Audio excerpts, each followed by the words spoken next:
Al-Quran itu isinya Nabi Muhammad. Apa tentang Nabi Muhammad? Apa yang nggak dibahas di Al-Quran? Hatinya Nabi dibahas. Ma kadzabal fuadu ma ra'a.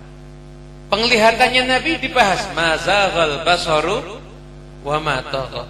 Semuanya tentang Nabi Muhammad dibahas. Wajahnya Nabi qad nara taqalluba wajhika fis sama. Semua tentang Rasulullah itu dibahas di Al-Quran. Sekian banyak surat, kurang lebih 20-30 surat, itu diawali khitabnya untuk Nabi Muhammad. Kalau ada surat diawali dengan qul, katakanlah, maka maknanya qul, katakanlah ya Muhammad. Kalau Syekh Nawawi Al-Bantani itu berapa kali beliau menuliskan, kalau qul beliau di tafsirnya menuliskan qul ya habibi Muhammad. Katakanlah wahai kekasihku Muhammad. Cinta sama Nabi Muhammad. Jadi kalau kita belajar Quran harus kenal dengan Rasulullah SAW. Kemudian sekian banyak surat ditutup khitabnya juga untuk Rasulullah. Sekian banyak surat. Surat yang dibuka dengan nama Nabi tadi diantaranya surat Yasin.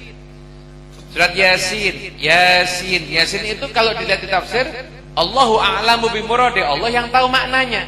Tapi sebagian ulama mengatakan itu yang dimaksud Rasulullah. Kenapa? Yasin. Kemudian setelah itu wal Qur'anil Hakim innaka laminal mursalin. Sesungguhnya engkau ini siapa? Ya Yasin tadi itu. Siapa? Nabi Muhammad SAW.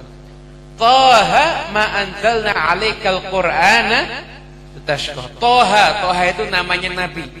Ada yang menafsirkan Taha itu nama Nabi bisa. Benar-benar toknya itu, toha itu toknya artinya letakkanlah.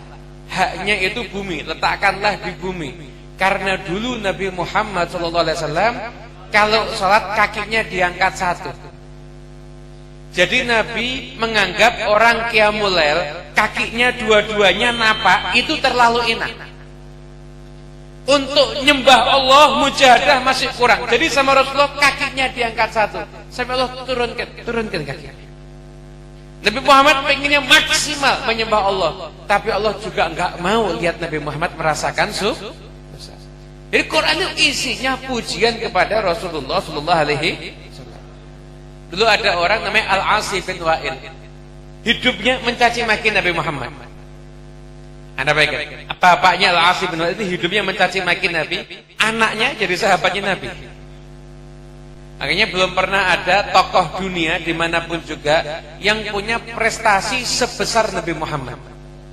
Tokoh dunia itu punya musuh, ya anaknya jadi musuh. Tapi Nabi Muhammad di tokoh top internasional itu punya musuh, anaknya jadi sahabatnya.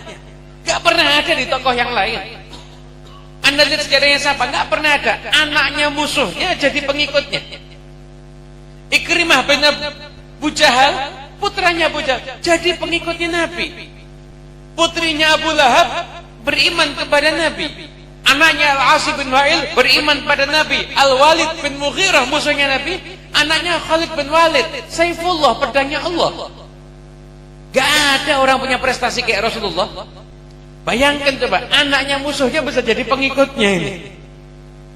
Al-Asi bin Wa'il itu musuhin Nabi luar biasa. Ketika Nabi ditinggal wafat temannya, tiap hari ngata-ngatain Nabi, mandul, gak punya anak, Bataro Muhammad, gak punya keturunan, terputus.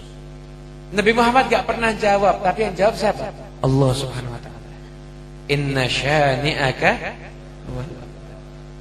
Apa semuanya? Karena surat favorit soalnya ini. Inna ataina, ku'adhu berabil falak, kululul ahad, ku'adhu berabil nas. Itu surat favorit. Sama kayak yang lagi ceramah ini sama gitu.